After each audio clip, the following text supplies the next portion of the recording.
देख रहे हैं अनहोनी। तो चलिए बढ़ते हैं आज की इस कहानी की ओर। कहानी मेरे ननिहाल की है, जो ढाका के पास एक छोटा सा गांव है, विक्रमपुर। हम लोग अक्सर गर्मियों की छुट्टियों में ननिहाल जाया करते थे। मेरे नाना के पड़पिता एक ज़माने में उस गांव और पास के 3 गांवों के ज़मींदार थे। बेहद बड़ी कोठी, चारों ओर बगीचे, थोड़ी दूरी पर एक सूखा कुआं और उसके पास एक खजूर का पेड़। वो पेड़ इसलिए याद है क्योंकि उसके खजूर रसीले और बेहद मीठे हुआ करते थे। हम कुल मिलाकर वो जगह अपने में एक अजीब सा सम्मोहन लिए हुए था। सैकड़ों साल पुराना होने की वजह से घर के बुजुर्ग दोपहर को उस कुएं के पास जाने से मना करते थे। उनके हिसाब से इन पुरानी जगहों पर अशरीरी आत्माओं का वास होता है और वो खासकर बच्चों को अपना शिकार बना करते हैं। पर बड़े बोले और हम सुने, ऐसा सीधे तो हम नहीं थे। हम यानी मैं और मेरे ननिहाल में काम करने वाले लोगों के बच्चे, जो मेरे पहुंचते ही आ जाते हैं और फिर हम सारे दिन खेलते रहते हैं। कभी आम के बाग में कच्चे आम खाते हैं तो कभी अमरूद के बाग में अधपके अमरूद ढूंढते हैं। पर सबसे मज़ेदार तो खजूर के पेड़ से मीठे खजूर तोड़कर खाने में ही लगता था। अक्सर माली बाबा हमारे ऊपर नज़र रखा करते थे और हमें उस सूखे हुए कुएं के पास जाने नहीं देते हैं। एक बार जब हम आम के बगीचे में आम खाने पहुँचे तो माली बाबा अपने कुर्सी पर बैठे थे। हमें देखते ही बोले, अमित भैया, मैं आपकी ही बात सोच रहा था। कल पके आम तोड़े थे, मैंने आपके लिए रखे थे। बोलकर एक बड़े बर्तन में बहुत सारे आम ले आए। हम सारे बच्चे उनके पास ही बैठ गए और आम खाते खाते उनसे कोई भूत की पुरानी कहानी सुनाने को कहने लगे। तब उन्होंने हमें उस सूखे कुएं की कहानी सुनाई। बात उनके बचपन की थी, जब उनके पिता वहाँ माली थे। उनके अलावा और भी कई बच्चे थे जो दोपहर के समय या तो नदी पर तैरने जाते हैं या खेलते रहते हैं। एक दिन वो लोग उस कुएं के पास ही खेल रहे थे कि अचानक उनके एक दोस्त ने कहा कि उसे कुएं से कोई और उनकी ओर देखता दिखा। कोई सफ़ेद कपड़ों में एक महिला का सिर था जो उनकी ओर ही देख रहा था और उसके देखते ही वो अचानक से गायब हो गया। सभी खूब हंसे उसे डरपोक बोलकर, जिससे वो नाराज़ होकर चला गया और वो लोग फिर से खेलने लगे। उनका एक दोस्त जो थोड़ा थक गया था, वो कुएं के मुंडेर पर बैठ गया और बाकी वहीं खेलते रहे। थोड़ी देर बाद एक अजीब सी चित्कार सुनकर सब कुएं की ओर घूमे तो जो देखा वो देखकर उनके होश उड़ गए। एक सफ़ेद साड़ी में लिपटी औरत ने उनके दोस्त के सिर को अपने मुंह में लेकर अपने साथ कुएं के अंदर दीवारों पर एक गिरगिट की तरह उतरती जा रही थी। देखते ही सारे बच्चे दौड़े और अपने परिवार के लोगों को बता दिया। गांव के एक मौलवी को साथ लेकर सब दौड़ते हुए आ पहुँचे। मौलवी जी एक सीढ़ी की मदद से कुएं में उतरे और उन्हें वहाँ एक सुरंग सी नज़र आई। उसमें घुसते ही उन्हें महसूस हुआ कि वो बुरी आत्माओं की जगह में प्रवेश कर गए हैं और उन्होंने कुरान की आयतें पढ़नी शुरू कर दी। अपने साथ लिए जमजम के पानी का छिड़काव करते हुए जब अंदर पहुँचे तो वहाँ एक अतृप्त आत्मा ने उनका सामना हुआ और बामुश्किल से वो उस बच्चे के अधखाए शरीर को लेकर बाहर आए और उस समय से ही सभी को उस कुएं के पास जाने की मनाही हो गई। तो दोस्तों, ये थी आज की पहली कहानी। तो चलिए बढ़ते हैं आज की दूसरी कहानी की ओर। वो अमावस की काली स्याह रात थी। गैरांग फैक्ट्री से काम करके घर लौट रहा था। उसके गांव हल्दिया से 4 किलोमीटर दूर एक औद्योगिक क्षेत्र था।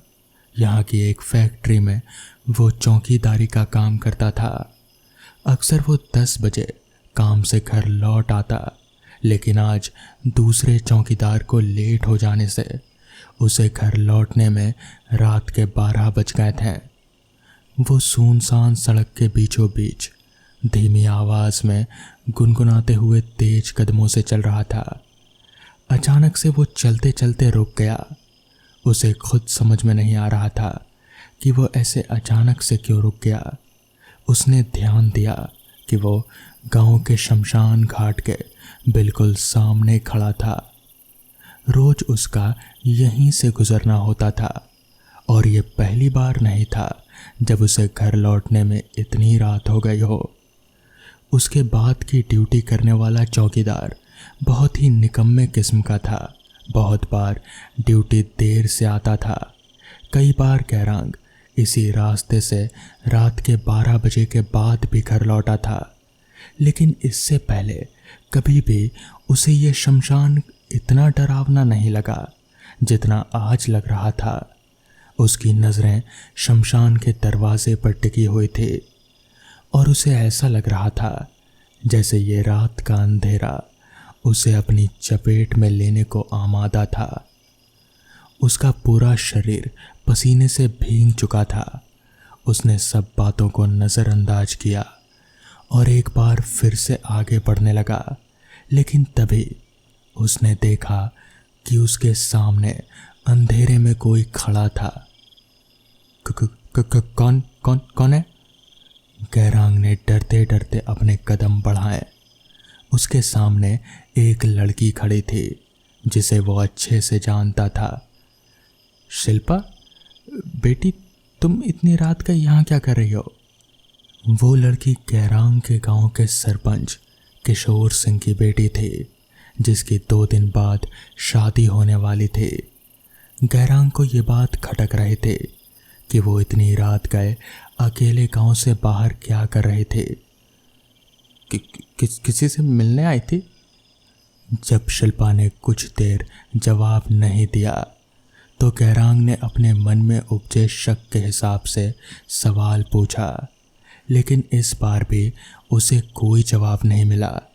शिल्पा गुमसुम सी उसके सामने खड़ी थी। गैरांग को अपना शक सही लग रहा था, लेकिन अभी वो शिल्पा से सवाल जवाब कर उसे डराना नहीं चाहता था। उसने तय किया कि वो इस बारे में सीधे सरपंच से बात करेगा। चलो, मैं तुम्हें घर छोड़ देता हूँ।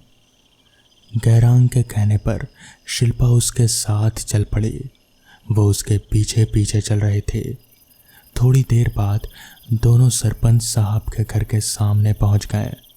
गैरांग ये देखकर हैरान था कि सरपंच जी का घर भी पूरी तरह से अंधेरे में डूबा हुआ था।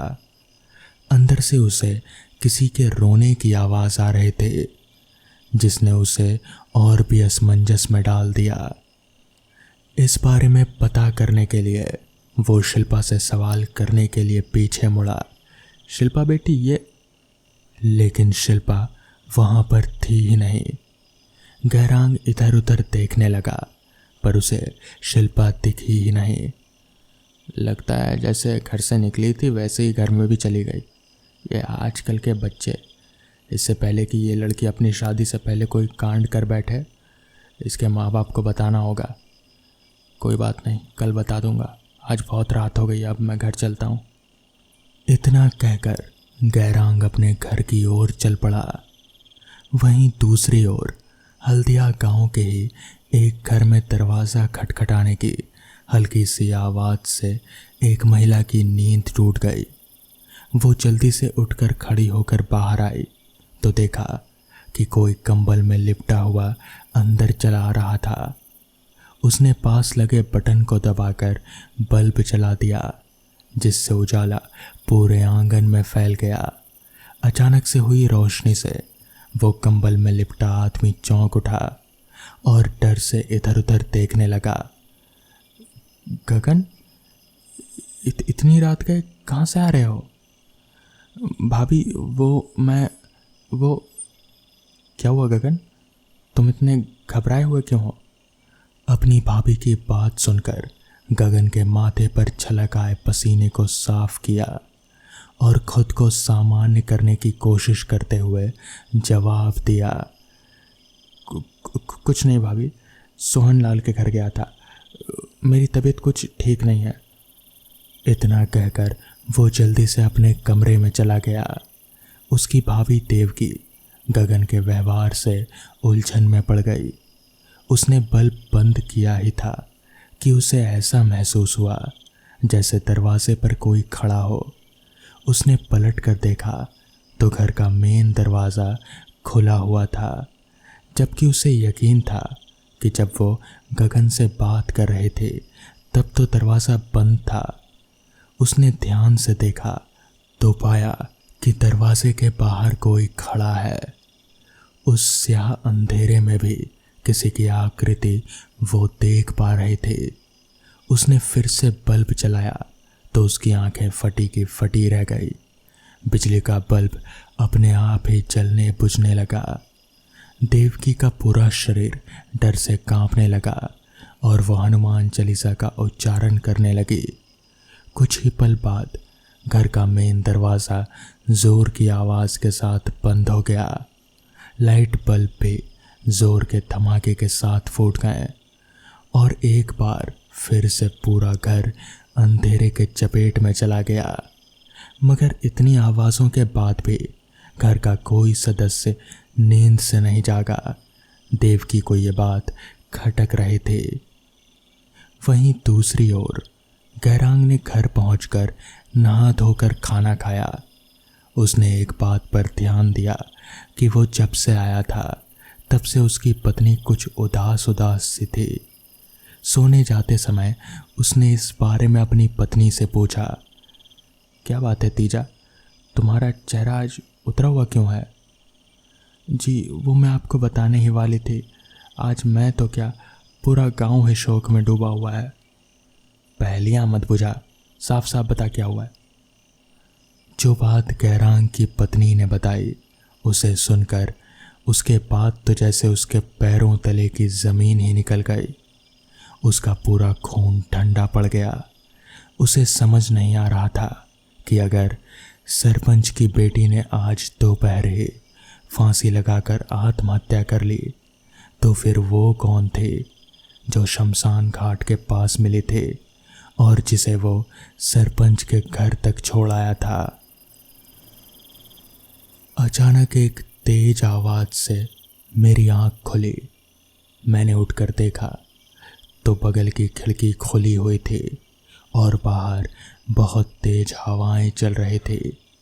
ऐसा लग रहा था जैसे कोई बड़ा तूफान आने वाला हो और खिड़की हवा के कारण ही बार बार बज रहे थे और शायद इसी की वजह से मेरी नींद भी टूट गई।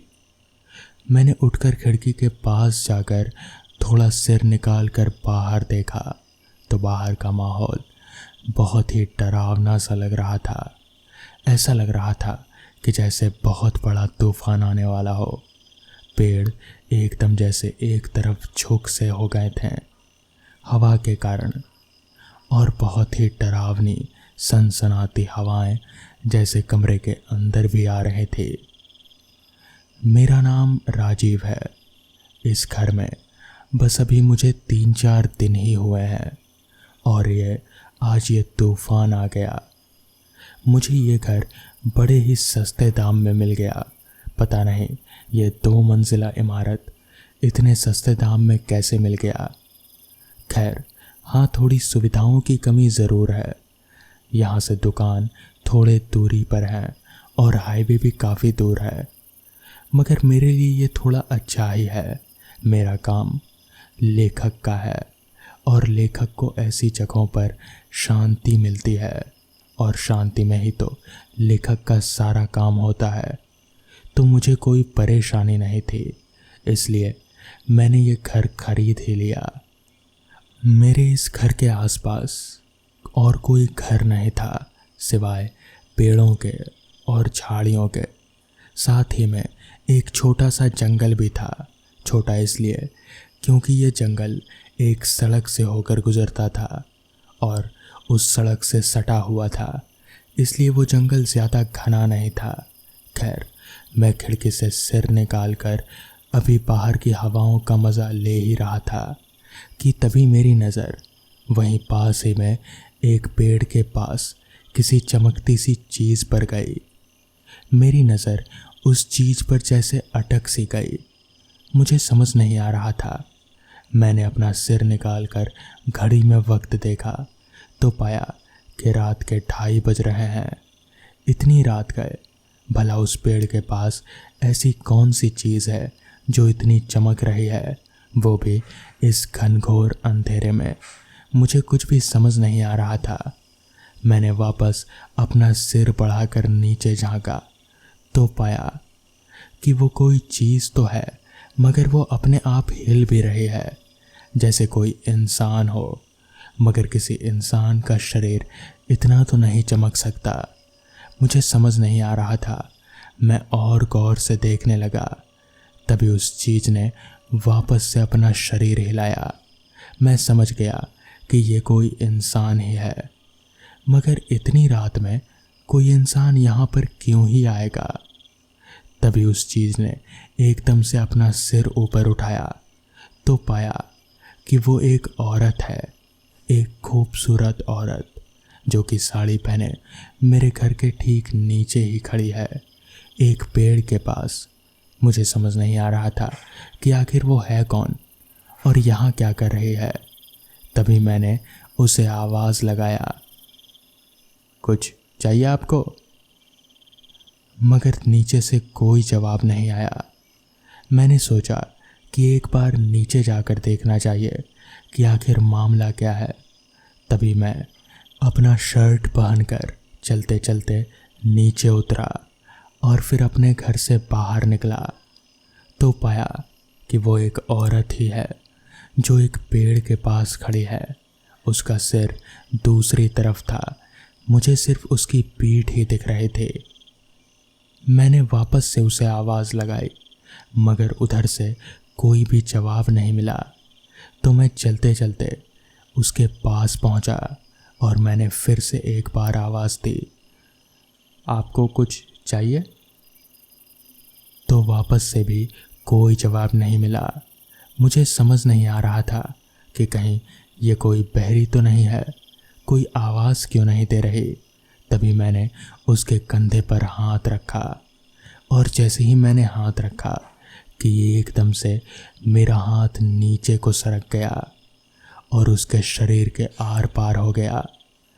मुझे समझ नहीं आ रहा था कि आखिर ये हो कैसे सकता है।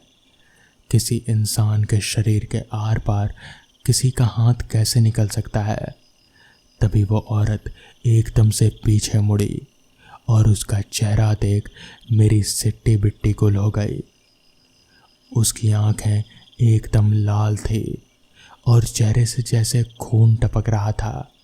उसका सर एक तरफ से पूरा फटा हुआ था। मुझे समझ नहीं आ रहा था कि ये क्या भला है। मैं ठिठक कर एकदम से नीचे गिर गया। वो औरत एकदम से मेरे करीब पड़ने लगी। तभी मैंने ज़ोर ज़ोर से हनुमान चालीसा पढ़ना शुरू कर दिया और मेरे ऐसा करते ही वो औरत एकदम से दूर चली गई। जिसके बाद मैं भागता भागता अपने घर पहुंचा और दरवाज़ा बंद कर एकदम से अपने कमरे में जाकर बैठ गया। मुझे कुछ भी समझ नहीं आ रहा था कि अभी अभी ये हुआ क्या। अगले दिन सुबह मैंने अपने मकान मालिक से इस बारे में बात की। तब जाकर उसने बताया कि दरअसल कुछ साल पहले उस घर में एक औरत ने आत्महत्या की थी। दरअसल वो उस घर की बालकनी से नीचे कूद गई थी। इसकी वजह तो कोई नहीं जानता, पर लोग कहते हैं कि उसकी आत्मा आज भी वहीं भटकती है। उस दिन के बाद ही मैंने तुरंत ही वो घर छोड़ दिया। तो दोस्तों, ये थी आज की कहानियाँ। अगर आपको ये कहानियाँ पसंद आई हों तो वीडियो को लाइक और चैनल को सब्सक्राइब करना ना भूलें। तो मैं आपका दोस्त आर्यन जल्द ही मिलूँगा आपसे ऐसी ही नई कहानियों के साथ। तब तक के लिए अपना ख्याल रखें।